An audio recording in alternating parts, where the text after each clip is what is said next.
तो आज हम बात करने वाले हैं कूर्म पुराण के एक बहुत ही खास हिस्से की, ईश्वर गीता जी। इसकी शुरुआत होती है कुछ बहुत ही ज्ञानी ऋषियों से जो कुछ फंडामेंटल सवालों से जूझ रहे हैं। हाँ, और ये वो सवाल हैं जो शायद हम सब कभी ना कभी खुद से पूछते हैं। बिल्कुल, ये दुनिया क्यों है, मैं कौन हूँ, और क्या इस सुख दुख के साइकिल से बाहर निकलने का कोई रास्ता है? सही।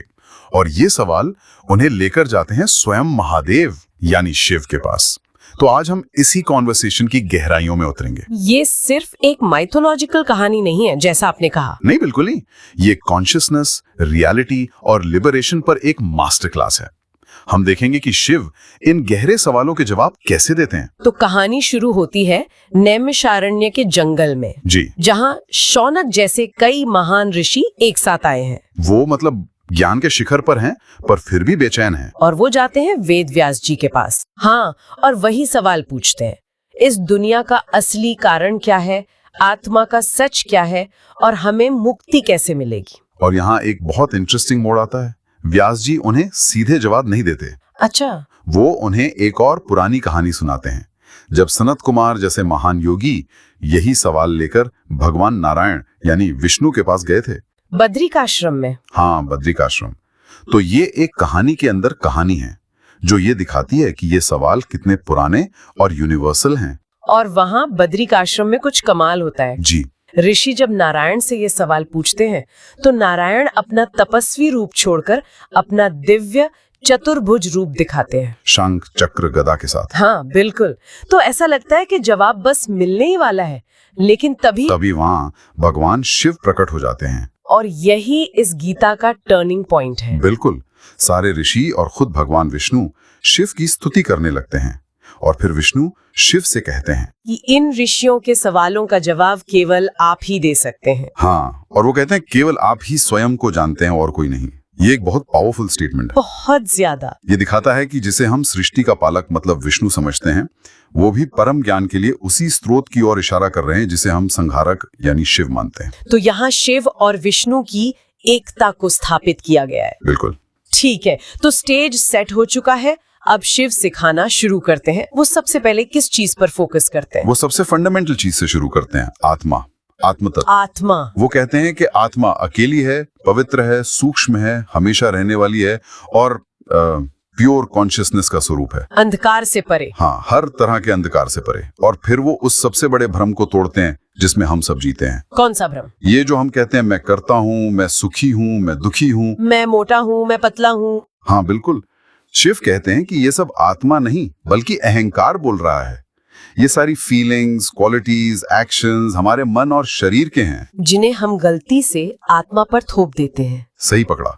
आत्मा इन सब से एक साक्षी की तरह है, कंप्लीटली अनटच्ड। वाह, ये सुनने में तो बहुत सिंपल लगता है, पर इसे असल में समझना, महसूस करना बहुत मुश्किल है।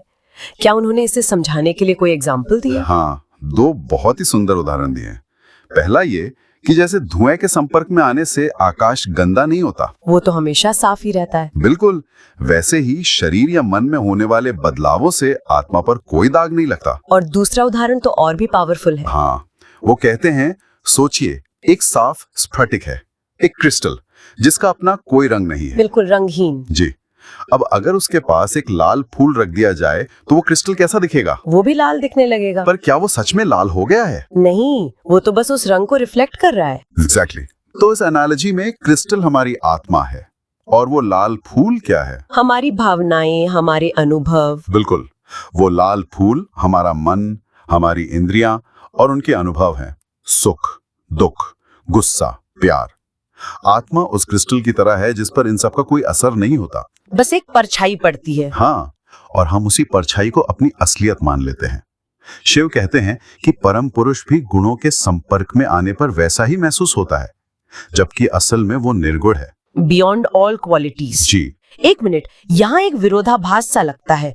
एक तरफ शिव कह रहे हैं कि आत्मा अकेली और सबसे अलग है, एक साक्षी की तरह, और दूसरी तरफ वो ये भी कहते हैं कि मुझसे ही दुनिया पैदा होती है। तो क्या आत्मा और शिव या ब्रह्म एक ही है या अलग अलग है? ये थोड़ा कंफ्यूजिंग है। ये बहुत अच्छा सवाल है और यही ईश्वर गीता का कोर है। शिव यहाँ दो लेवल्स पर बात कर रहे हैं। अच्छा। जब वो आत्मा की बात करते हैं तो वो हमारे इंडिविजुअल कॉन्शियसनेस की बात कर रहे हैं जो साक्षी है।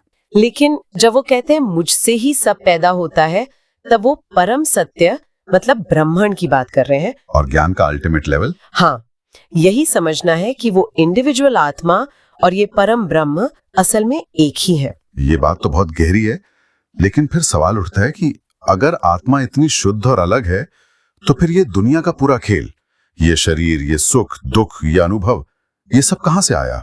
हम इसमें फंसे हुए क्यों महसूस करते हैं? और यहीं पर माया का जबरदस्त कॉन्सेप्ट आता है। माया? शिव कहते हैं मुझसे ही दुनिया पैदा होती है और मुझ में ही विलीन हो जाती है। मैं ही वो माई हूँ जो अपनी शक्ति माया के साथ मिलकर तरह तरह के शरीर और दुनिया बनाता हूँ। ये माया का कॉन्सेप्ट सिर्फ कोई पुराना दर्शन नहीं है, आज भी हम इस पे बात करते हैं, बस शायद शब्द अलग हैं। जैसे जब हम कहते हैं कि सोशल मीडिया एक फिल्टर बबल है या हम अपनी ही बनाई हुई परसेप्शन की दुनिया में जी रहे हैं, तो हम कहीं ना कहीं इसी माया की बात कर रहे हैं। बिल्कुल सही। ईश्वर गीता कहती है कि ये सिर्फ सोशल मीडिया नहीं बल्कि पूरी फिजिकल रियलिटी ही एक तरह का प्रोजेक्शन है, एक ऐसा खेल जो सच जैसा लगता है पर है नहीं। शिव ये भी समझाते हैं कि ये खेल उनकी 3 शक्तियों से चलता है। एक शक्ति ब्रह्मा का रूप लेकर सृष्टि करती है, दूसरी नारायण का रूप लेकर दुनिया को चलाती है, और तीसरी तामसी शक्ति रुद्र का रूप लेकर दुनिया का संहार करती है। मतलब बनाने वाला, चलाने वाला और मिटाने वाला तीनों एक ही सोर्स से आ रहे हैं। और यही सबसे दिलचस्प बात है, ये तीनों शक्तियां एक ही परम सत्य से निकल रही हैं। ये हमें बताता है कि जिसे हम विनाश या बुरा समझते हैं वो भी उसी कॉस्मिक गेम का हिस्सा है। बिल्कुल, सृष्टि से अलग नहीं, ये जीवन और मृत्यु को एक ही सिक्के के 2 पहलू की तरह देखता है। और इस पूरे खेल को चलाने वाली एक और ताकत है काल, यानी समय। समय के बारे में क्या कहा गया है? एक श्लोक है जो कहता है, काल ही प्राणियों को बनाता है, काल ही प्रजा का संहार करता है, सब काल के वश में है। पर काल किसी के वश में नहीं है। जी, इस माया के खेल में समय ही वो स्टेज है जिस पर सब कुछ होता है और कोई भी इससे बच नहीं सकता। अगर सब कुछ माया ही है और हम असल में आत्मा है, तो ये तो थोड़ा निराशाजनक भी लग सकता है। कैसे? ऐसा लगता है कि हमारी जिंदगी का कोई मतलब ही नहीं है। क्या इस चक्र से बाहर निकलने का कोई रास्ता है, या हमें बस ये जानकर बैठ जाना है कि सब एक भ्रम है? नहीं, बिल्कुल नहीं। सिर्फ ये जानना काफी नहीं है, इसे अनुभव करना पड़ता है। और शिव इसी माया के चक्कर से निकलने के यानी मोक्ष के 4 मुख्य रास्ते बताते हैं। तो ये 4 रास्ते हैं ध्यान, ज्ञान, भक्ति और कर्म। जी। क्या हम इन्हें थोड़ा समझ सकते हैं? जैसे कर्म योग का मतलब है कि आप अपना काम बिना फल की चिंता किए करें। हाँ, कर्म योग है अपने हर काम को ईश्वर को समर्पित करके बिना किसी अटैचमेंट के करना। और भक्ति योग? भक्ति योग है ईश्वर के प्रति इंटेंस प्रेम और समर्पण का रास्ता। ध्यान योग है मन को एकाग्र करके सीधे उस परम सत्य को अनुभव करना। और ज्ञान योग है विवेक और विश्लेषण से ये समझना कि क्या सच है और क्या माया। और ईश्वर? गीता कहती है कि ये सभी रास्ते एक ही मंजिल तक पहुंचते हैं। हाँ, लेकिन शिव किसी एक रास्ते को ज्यादा महत्व देते हैं। अच्छा, किसको?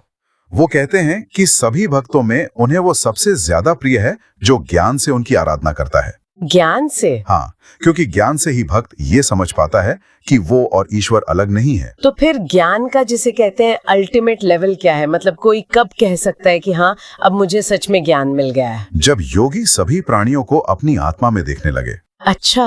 और अपनी आत्मा को सभी प्राणियों में, उस पल वो ब्रह्म को प्राप्त कर लेता है। जब सब कुछ एक हो जाता है? बिल्कुल, जब उसे ये एहसास हो जाता है कि ये पूरी दुनिया सिर्फ माया है और वो साक्षी आत्मा ही एकमात्र सत्य है, तो वो मुक्त हो जाता है।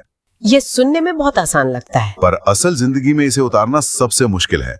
अपने दुश्मन में भी वही आत्मा देखना जो आप में है, यही असली ज्ञान है। इसके लिए भी एक बहुत सुंदर तुलना की गई है ना? जैसे नदियां सागर में मिल जाती हैं। बिल्कुल, जैसे सैकड़ों नदियां अलग अलग रास्तों से बहती हैं, लेकिन अंत में सागर में मिलकर अपना नाम और रूप खो देती हैं और एक हो जाती हैं। वैसे ही ज्ञानी आत्मा उस अविनाशी ब्रह्म में मिलकर एक हो जाती है, फिर कोई भेद नहीं रहता। ये सब सिखाने के बाद कुछ बहुत ही नाटकीय होता है। कहानी में एक तरह का विजुअल क्लाइमैक्स आता है। हाँ, ये बहुत ही शानदार हिस्सा है। अपना ज्ञान देने के बाद भगवान शिव अपना परम ऐश्वर्य दिखाते हुए नृत्य करना शुरू कर देते हैं। अरे वाह! ऋषि उन्हें आकाश में भगवान विष्णु के साथ नाचते हुए देखते हैं। ये कोई साधारण नृत्य नहीं है, ये कॉस्मिक डांस है। उस रूप का वर्णन कैसा है? वो उनके विराट रूप का वर्णन करते हैं। हजारों सिर, हजारों पैर, हजारों भुजाएं, बाघ की खाल पहने, हाथ में त्रिशूल लिए। और करोड़ों सूर्यों के समान तेज। ये सिर्फ एक डरावना या भव्य दृश्य नहीं है। नहीं, ये दिखाना है कि पूरा ब्रह्मांड, सारे ग्रह, तारे, जीव जंतु उन्हीं की अभिव्यक्ति है। उनका हर अंग ब्रह्मांड का एक हिस्सा है। और इस नृत्य के अंत में वो एक फाइनल डिक्लेरेशन करते हैं जो इस पूरी गीता का सार है। हाँ, वो कहते हैं कि इस ब्रह्मांड में जो कुछ भी है, ब्रह्मा, विष्णु, इंद्र, सूर्य, चंद्र, अग्नि, वायु, यम, कुबेर, और यहाँ तक कि पृथ्वी, जल, मन, बुद्धि, सब कुछ उन्हीं के आदेश से काम करता है। और फिर वो कहते हैं, मैं ही भगवान, स्वयं प्रकाश, सनातन, परमात्मा और पर ब्रह्म हूँ। मेरे अलावा और कुछ नहीं है। ये अद्वैत वेदांत का शिखर है। बिल्कुल, अपर्सनल कॉन्शियसनेस ही एकमात्र रियलिटी है। तो इस पूरी चर्चा का सार ये है कि सत्य एक ही है, जिसे हम माया या अपनी अज्ञानता के कारण अलग अलग रूपों, देवताओं और इंसानों में देखते हैं। हाँ, और मुक्ति का रास्ता उस एकता को पहचानने में है। बिल्कुल। और अंत में एक विचार जो हमारे सुनने वालों के लिए है। ईश्वर गीता में शिव एक चेतावनी भी देते हैं। क्या चेतावनी? वो कहते हैं, जो लोग विष्णु को मुझसे अलग समझते हैं वे मुझे नहीं देख पाते और बार बार जन्म मृत्यु के चक्र में फंसते हैं। लेकिन जो विष्णु और मुझ में कोई भेद नहीं देखते, उनका फिर से जन्म नहीं होता। ये सोचने पर मजबूर करता है। हाँ, क्या ज्ञान का असली मतलब उन भेदों को मिटाना है जो हमें सतह पर दिखाई देते हैं, चाहे वो शिव और विष्णु के बीच का भेद हो, या मेरे और आपके बीच का, या इंसान और प्रकृति के बीच का? बिल्कुल। शायद असली ज्ञान उस एक परम सत्य को पहचानना है जो हर चीज के मूल में है, हर चेहरे के पीछे छिपा है।